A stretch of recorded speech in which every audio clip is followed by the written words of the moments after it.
In today's video, I'm going to teach you how to create a new layer in Figma. While the concept of layers is fundamental to many design tools, Figma approaches layer creation in a beautifully intuitive and integrated way.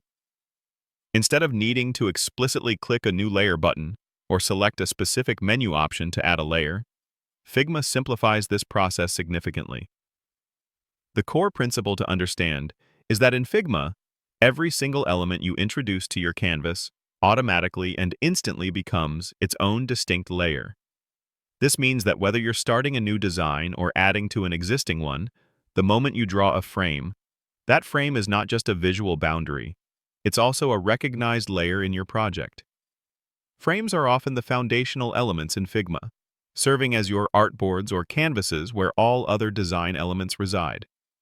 As soon as you define a frame, you'll see its name appear in the left sidebar, which is your dedicated layers panel. This entry signifies its existence as a unique, manipulable layer. The same principle applies universally to shapes.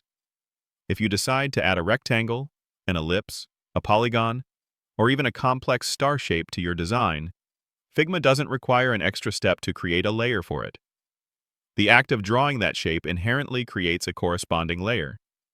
You can then select, move, resize, and style that shape independently because it occupies its own layer within your design hierarchy. Text elements are no different.